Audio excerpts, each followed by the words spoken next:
여러분 안녕하세요. 오랜만에 찾아뵙습니다. 로뎀의 정원 정원지기입니다. 새해 다시 시작하는 시편 산책 27번째 시간입니다. 먼저 세번역 성경으로 27편을 읽겠습니다. 주님이 나의 빛, 나의 구원이신데 내가 누구를 두려워하랴. 주님이 내 생명의 피난처이신데 내가 누구를 무서워하랴.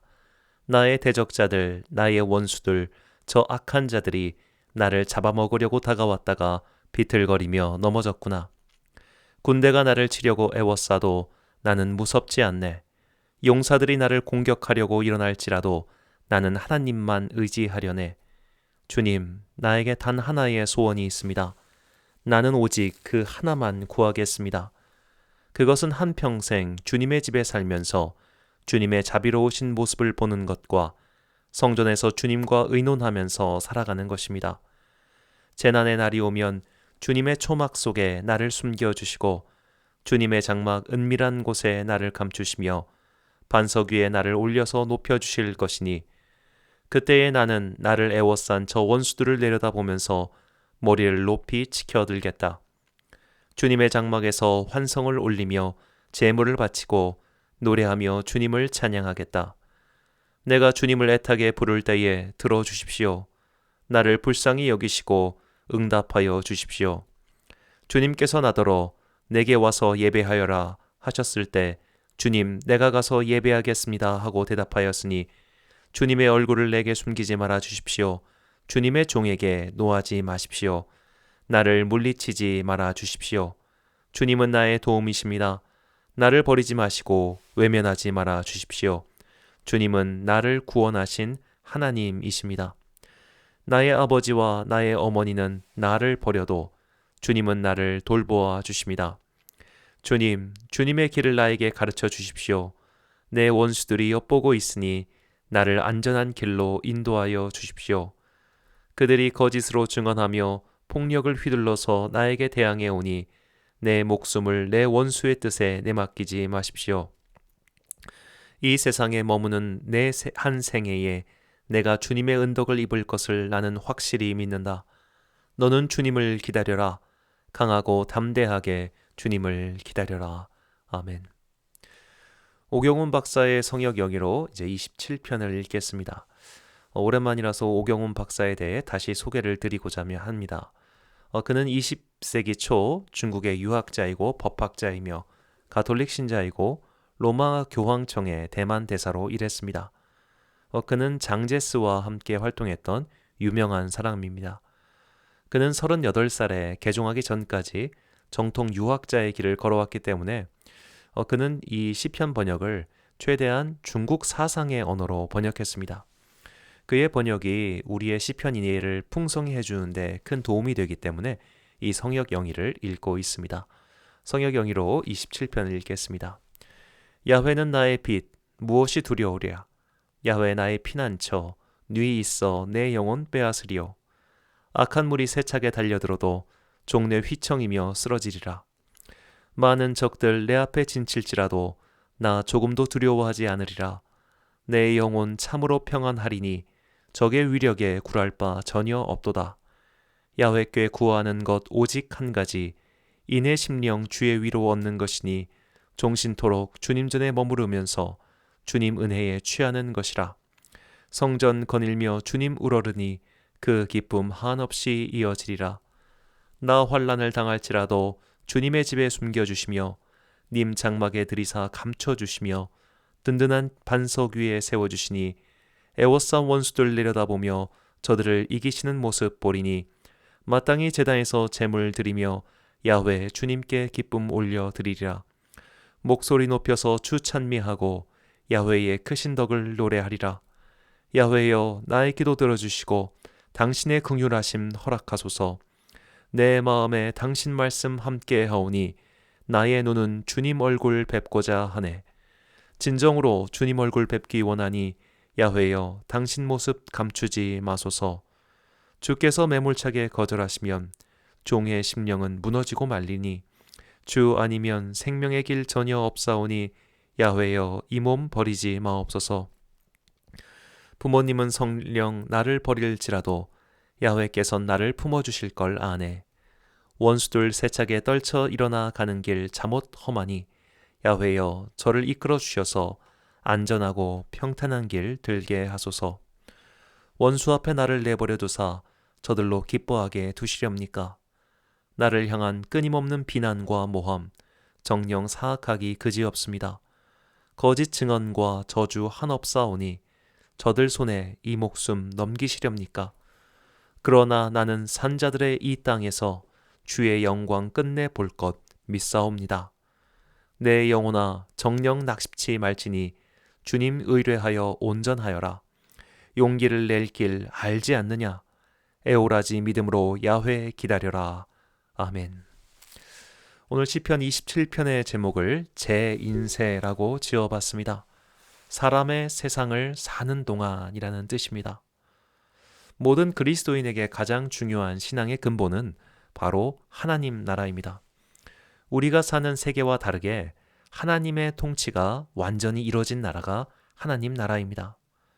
이 처음 창조된 이 세계는 하나님의 통치 안에 있었던 하나님의 통치가 완전히 통하는 나라였습니다. 그러나 하나님의 통치 위임을 받은 인간들이 자유의지를 악용하여 자신들의 욕심에 따라 위임받은 나라를 다스렸습니다. 그 결과 이 세계는 하나님의 통치 밖으로 밀려났습니다. 그러나 예수 그리스도의 오심으로 이 땅에 다시 하나님 나라의 통치가 시작되었습니다. 이제 우리는 예수님께서 다시 오실 때 이루어질 하나님 나라의 완성을 믿고 오늘도 이 세상의 통치 방법이 아닌 하나님 나라의 통치 방법에 따라 살아가야 합니다.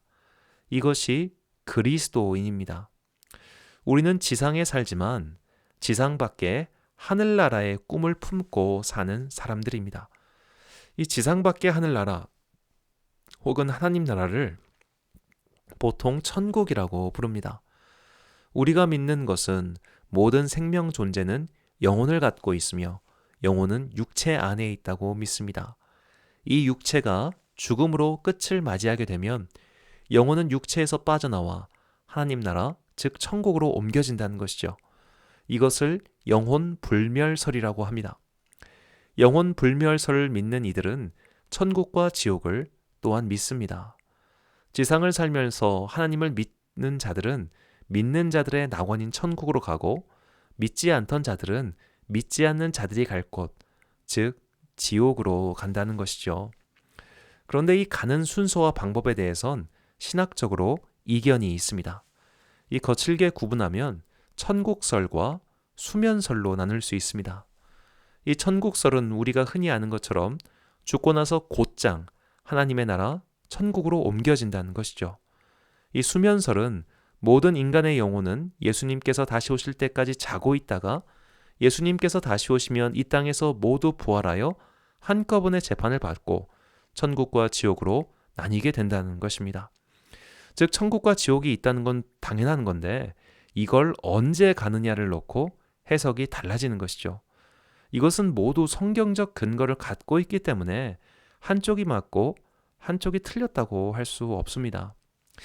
우리는 죽음 이후에 어떤 세상이 우리를 기다리고 있는지 알 수 없습니다. 갔다 왔다는 분들도 계시지만 그분들의 경험은 성경에 기록된 것이 아니니까 그것이 옳다 그르다 판단할 수 없겠죠. 이 사도 요한이 묘사한 천국의 그림은 사실 우리가 죽어서 가는 나라라기보다는 예수님께서 다스리시는 최종 세계에 대한 묘사입니다. 그래서 마르틴 루터 같은 신학자도 수면설을 지지했던 것이죠. 성경에 그렇게 쓰여 있으니 말입니다. 그런데 출처가 확실하진 않지만 루터는 이런 말을 했다고 합니다. 내일 예수님께서 오시더라도 나는 이곳에 사과나무를 심겠다라고 말이죠. 이 스피노자도 이런 말을 했다고 하는데 즉 모든 그리스도인은 성경에 쓰여진 대로 하나님의 법을 따라 오늘의 현실을 최선을 다해 살아갈 뿐이고 죽음 이후의 세계에 대해선 기록되지 않은 것이 많으니 굳이 따지지 않겠다는 겁니다. 루터를 비롯한 종교 개혁자들은 정말 말씀에 철저한 사람들이었습니다. 기록되지 않은 것에 대해서 굳이 궁금증을 갖지 않았습니다. 왜냐하면 기록된 것 풀어 헤치기에도 너무 바쁘거든요. 그래서 칼뱅도 이런 말을 했습니다. 성경은 우리의 모든 궁금증을 풀어주는 책이 아니라 구원에 이르는 완전 모호한 책이라고 말이죠. 성경은 하나님의 구원을 설명할 뿐 사후 세계에 대한 모든 궁금증을 풀어주는 책이 아닙니다. 이 순교자들은 사후 세계, 즉 내세를 믿고 현세의 죽음에 당당했던 것이 아닙니다. 그들은 현세에 베풀어 주신 주님의 은혜에 감사했습니다. 그리고 부활하신 주님을 따라 죽음을 각오했습니다. 주님께서 부활하셨고 새 생명을 약속해 주셨고 성령님을 통해 인쳐 주셨기 때문에, 즉 성령님을 통해서 내 안에 확신을 주셨기 때문에 그들은 죽음을 두려워하지 않았습니다. 이슬람처럼 순교자에게 천국의 상급이 무엇이고 순교하면 천국에 이런 상들이 있었기 때문에 그것을 바라고 순교한 것이 아니란 말이죠. 기독교는 사실 정말로 현세적인 종교입니다. 오늘의 현실 속에서 하나님의 말씀을 실천하는 것에 가장 큰 관심이 있지 천국과 내세에 대한 해설을 하지 않습니다. 그러니 휴거 또는 재림을 강력하게 바라며 산골이나 골방에 틀어박히는 것은 절대로 바른 기독교 신앙이 아닙니다. 그러나 우리는 또한 다음 생, 즉 내세가 있기 때문에 현세가 끝나고 가게 될 하나님 나라를 믿기 때문에 현세에서 당하는 시련을 마땅히 견딜 수 있습니다. 하나님 나라, 즉 보이지 않는 세계가 있다는 것을 믿지 않는다면 어떻게 희생하며 살 수 있겠습니까? 하나님 나라를 믿지 않는 자에게는 이에는 이, 눈에는 눈으로 응수하는 것이 마땅한 법이겠죠. 상대가 복수를 꿈꿀 수 없을 정도로 처참히 부서나야지만 마땅하겠죠. 하지만 그리스도인은 하나님의 최종 판결과 심판, 그리고 마침내 올 하나님 나라를 믿기에 희생하고 양보하고 사랑하며 자신을 내어줄 수 있는 겁니다. 그런 사람들이 순교자지요. 현세를 사는 신앙인들은 순교자들의 이야기를 꼭 읽어야 합니다. 이 가톨릭 교회의 경우 한 달에 한 번 이상 순교자 혹은 성인들의 이야기를 설교 시간에 들려줘서 이 현세를 사는 동안 얻는 손해를 두려워하지 말 것을 가르칩니다. 이 가톨릭과 개신교의 공통의 순교자들도 있지만 또한 많은 개신교의 순교자들이 있습니다. 우리도 그런 분들의 이야기를 통해서 믿음의 용기를 얻어야 하죠. 이 대구의 동산병원을 가면 의료 선교 박물관이 있습니다. 동산병원은 북장로교 선교사인 베어드가 설립한 병원입니다. 그는 서울이나 부산 같은 큰 도시가 아닌 그 당시로는 깊은 내지인 대구에서 선교를 했습니다. 그는 대구 최초의 외국인이었습니다. 그러니 얼마나 많은 사람들이 그곳을 기웃거렸겠습니까? 이 베어드 부인은 너무나 극심한 스트레스를 받았고 결국 베어드 부부는 평양으로 이사를 가고 맙니다. 이 윌리엄 베어드 선교사와 그의 아내 애니 베어드 선교사는 1890년 11월 18일 결혼식을 올리고 그 즉시 조선행 배를 탔습니다. 그들에게는 선교지로 떠나는 배가 신혼여행이었습니다. 그들은 첫 아이를 부산에서 낳았습니다.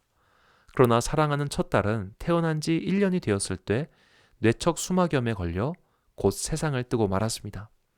이후 1894년 청일전쟁이 터졌습니다. 조선반도가 전쟁터가 된 것이죠. 이듬해인 1895년 고종의 부인인 민씨왕후의 시해 사건이 있었습니다. 그들은 격동하는 19세기 말 한반도를 고스란히 살아냈습니다. 그렇게 부산에서 대구로, 대구에서 평양으로 그들은 이역만리 타국에서 생명을 소진하며 살았습니다. 그 시기에 부인 베어드 선교사가 지은 찬송가가 나는 갈 길 모르니예요. 나는 갈 길 모르니 주여 인도하소서. 이 남편 베어드 선교사는 한국식 이름이 배위량이고 이 찬송가 작사도 배위량 부인이라고 되어 있습니다. 이 찬송가에는 그들의 선교 사역과 아픔이 고스란히 담겨 있습니다. 천국을 믿지 않는 사람이 이렇게 살 수 있을까요? 하나님 나라를 믿지 않는 사람이 이렇게 살 수 있겠습니까? 그들은 믿었고 그렇게 죽었습니다. 그러나 그분들의 인생은 가열찼고 힘들고 괴로웠습니다. 우리는 하나님 나라의 일을 하면서 고통을 겪을 때 천국을 소원합니다. 천국의 보상이 있기 때문에 하나님의 큰 상이 있기에 이 고통을 견딘다는 것입니다. 많은 순교자들이 그러했고 앞으로도 그러할 것입니다. 이런 분들은 오늘도 벳세메스로 가는 소처럼 일을 합니다. 올해가 마침 소의 해죠.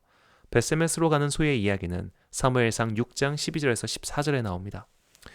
암소가 벳세메스 길로 바로 행하여 대로로 가며 갈 때에 울고 좌우로 치우치지 아니하였고 블레셋 방백들은 벳세메스 경계선까지 따라가니라. 수레가 벳세메스 사람 여호수아의 밭 큰 돌 있는 곳에 이르러 선지라. 무리가 수레의 나무를 패고 그 암소들을 번제물로 여호와께 드리고. 아멘. 이스라엘과 전쟁에서 이긴 블레셋 사람들은 언약궤를 전리품으로 탈취해 갔습니다. 그러나 그들이 언약궤를 갖고 온 날부터 블레셋 지방에 온갖 병이 돌기 시작합니다. 그래서 블레셋 지도자들은 회의 끝에 암소 2마리로 끌고 가는 수레에 언약궤를 실어 보내자. 그 소들은 아무것도 시키지 않았는데 이스라엘 영토인 벳세메스로 간다면 이 일은 여호와께로부터 온 일이다 라고 결정하고 시행합니다. 이 그들의 예상대로 암소들은 벳세메스로 꾸역꾸역 향해 가죠. 그런데 이 암소들에게는 2가지 큰 난제가 있었습니다. 사무엘상 6장 7절입니다. 그러므로 새 수레를 하나 만들고 멍에를 메어보지 아니한 젖나는 소 2마리를 끌어다가. 자, 첫째는 멍에를 메어보지 아니한 소입니다. 멍에는 소 2마리가 합이 맞아야 몰 수 있습니다. 이게 쉬운 것 같지만 절대로 쉽지 않습니다. 숙련된 사람들이 최소한 며칠 동안은 훈련을 시켜줘야 서로 보조를 맞춰서 걷습니다. 게다가 사람이 이끌지도 않는데 지들끼리 알아서 움직일 수가 없습니다. 제가 해봤습니다. 이거 안 됩니다. 이런 일이 일어났으니 당연히 하나님의 인도하심이라는 생각이 드는 거죠. 둘째는 젖을 떼지 아니한 송아지, 즉 새끼들이 있었습니다. 그래서 벳세메스로 가는 암소들은 울면서 그 길을 갔습니다. 익숙하지 않았으니 힘들었고 새끼를 떼어놓았으니 괴로웠습니다. 그럼 그렇게 그 길을 열심히 간 소들은 어떤 대우를 받았나요? 바로 사람들이 잡아서 제물로 바쳤습니다. 집으로 돌아가지도 못했고 수고했다고 대우도 받지 못했습니다. 그냥 제물이 되고 말았습니다. 생각 없는 사람들은 하나님께 바쳐진 제물이 되었으니 영광이다라고 할지 모르지만 그렇다면 당신이 그런 소의 역할을 하겠느냐라고 물으면 손사래를 칠 겁니다. 오늘도 벳세메스의 소 같은 인생을 사는 분들이 많습니다. 인생을 살면서 하나님께 수고하고 헌신했던 것에 보상을 받고 영광을 누리는 것이 아니라 정말 소처럼 일하다가 늙어서 은퇴했는데 오히려 병만 생기고 가난해지는 분들입니다. 오늘 시인의 기도를 이해하기 위해선 오히려 천국의 소망을 알아야 합니다. 시인도 천국의 소망을 알고 있었습니다. 하지만 시인은 간구해요. 내가 이 세상을 사는 동안 하나님의 영광, 즉 믿는 자들에게 주시는 축복을 보게 해달라고 말입니다. 본문 13절입니다. 이 세상에 머무는 내 한 생애에 내가 주님의 은덕을 입을 것을 나는 확실히 믿는다. 자, 천국의 소망, 천국의 보상도 중요합니다. 물론 그게 제일 중요합니다. 하지만 그래도 이 땅을 사는 동안 그런 보상이, 상급이 평안히 있게 해달라고 기도하는 거죠. 시편의 기자는 솔직합니다. 벳세메스의 소보다는 기왕이면 솔로몬처럼 사는 것이 낫지 않겠습니까? 이 솔로몬만큼은 아니더라도 아브라함 정도로 부를 누릴 수 있다면 좋지 않겠습니까? 기왕 인생의 고초를 겪는 거 요셉이나 다니엘처럼 영광도 얻으면 다홍치마 아니겠습니까? 이것이 우리의 솔직한 마음이죠. 성경은 결코 현세의 복을 부인하지 않습니다. 그래서 구약 율법에 정통한 자들은 부자들이 천국에 들어가기 어렵다는 예수님의 말씀을 듣고 큰 충격에 빠진 것이죠. 마태복음 19장 23절과 25절 말씀입니다. 예수께서 제자들에게 이르시되 내가 진실로 너희에게 이르노니 부자는 천국에 들어가기가 어려우니라. 제자들이 듣고 몹시 놀라 이르되 그렇다면 누가 구원을 얻을 수 있으리까? 자, 천국에도 가고 싶습니다. 그렇다고 해서 이 땅에서 너무 고통만 겪다가 가는 베세메스의 소 같은 인생도 사양합니다. 이것이 솔직한 우리의 마음이죠. 시인은 그런 솔직한 마음을 주님께 담아서 기도합니다. 자, 기도는 우리의 생각을 멈추게 하지 않습니다. 기도하는 사람은 하나님과 교감 속에서 기도의 내용을 발전시킵니다. 이 땅에서 부유하고 건강하게 살고 싶습니다.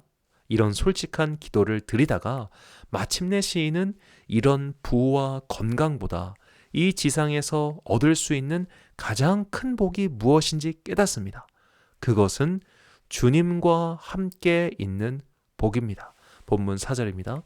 내가 여호와께 바라는 한 가지 일 그것을 구하리니 곧 내가 내 평생에 여호와의 집에 살면서 여호와의 아름다움을 바라보며 그의 성전에서 사모하는 그것이라. 아멘.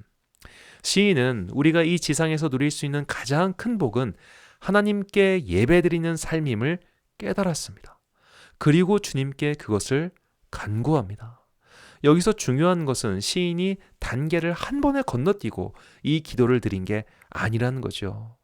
시인은 여전히 지상의 평안을 바라고 있습니다. 그러나 오직 한 가지만 구할 수 있다면 바로 이것을 구하겠다는 믿음의 진보를 이룬 것이죠. 이것이 오늘 시편 27편을 통해서 우리에게 가르쳐 주시는 믿음의 지혜입니다. 우리가 솔로몬 같은 부귀영화를 바라겠습니까? 아브라함이나 이삭 같은 거부가 되길 바라겠습니까? 다만 너무 심한 고생만 하다가 하늘나라 가고 싶지 않고 평범하게 살 만큼은 살면서 자손의 자손도 보고 나름 소소한 행복을 누리다가 하늘나라에 가고 싶지 않겠습니까? 그래서 아굴의 기도는 모든 인간들의 솔직한 고백입니다. 잠언 30장 7절에서 9절 말씀입니다. 내가 두 가지 일을 주님께 구하였사오니 나의 죽기 전에 주시옵소서. 곧 허탄과 거짓말을 내게서 멀리하옵시며 나로 가난하게도 마옵시고 부하게도 마옵시고 오직 필요한 양식으로 내게 먹이시옵소서. 혹 내가 배불러서 하나님을 모른다 여호와가 누구냐 할까 하오며 혹 내가 가난하여 도적질하고 내 하나님의 이름을 욕되게 할까 두려워함이니이다. 자, 너무 가난하면 신념을 지킬 수 없습니다. 반대로 너무 부유해도 역시 믿음을 지키기 어렵습니다. 너무 병약하면 하나님을 원망하게 됩니다. 너무 건강하면 하나님을 잊어버리고 삽니다. 그러니 필요한 양식으로 먹여달라고 간구하는 것은 신앙인의 건강하고도 솔직한 고백입니다. 그러나 그 솔직함의 단계에서 출발하여 한 단계 높은 곳으로 나아간 시인은 이 지상에서 오직 한 가지만 바랄 수 있다면 그것은 여호와의 성전에서 예배드리며 주님과 함께 있는 것을 구하겠다고 기도하는 것이죠. 자, 오늘도 벳세메스로 가는 소처럼 살다가 그 소처럼 하늘나라로 가는 분들이 많습니다. 이 자녀에게까지 부를 물려줄 수 있는 부유한 목사는 전체 목사 중 1%밖에 되지 않을 겁니다. 대부분의 목사들은 담임 목사의 경우 생계를 걱정하고 부목사의 경우 미래를 걱정합니다. 성도들의 삶도 마찬가지죠. 이 주가가 3,000선에 도달하고 집값이 수배로 뛸 때 그것을 보며 마음 흡족해야 할 사람이 전국에 몇 퍼센트나 될 것이며 그중 그 몇 퍼센트 중 기독교인은 얼마나 되겠습니까? 사실 많은 이들이 어렵고 가난하게 살다가 죽습니다. 그러니 우리나라가 70세 이상 노인 자살률이 세계 최고 아니겠습니까? 죽지 않고는 이 고통이 끝나지 않기에 더 이상 삶이 나아질 것이라는 희망이 없기 때문에 사람이 스스로 죽는 겁니다. 우리는 이렇게 힘든 인생길을 뚜벅뚜벅 걸어가고 있습니다. 한 번도 메어보지 않은 멍에를 메고 오늘도 영광의 길이 아닌 죽음의 길로 걸어가고 있습니다. 힘들고 지치고 외롭지요. 가능하다면 이 생이 끝나기 전 영광과 축복이 있기를 간절히 바랍니다. 그러나 설령 그런 일이 있지 않더라도 결국 목적지에 도착하면 재물이 되어버린 젖도 떼지 못한 새끼들과 작별한 그 어미소들 같은 인생이 될지라도 오늘도 우리는 그 시인처럼 한 가지를 구해봅시다. 주님과 함께하는 그 복 말이죠. 우리 각자의 솔직하고 진솔한 기도가 마침내 믿음의 단계를 거쳐 주님과 함께하는 그 한 가지를 구하는 그 높은 경지에 올라가시기를 간절히 바랍니다. 시편 산책 27번째 시간을 마칩니다. 다음 시간에 찾아뵙겠습니다. 시청해주신 분들 감사합니다.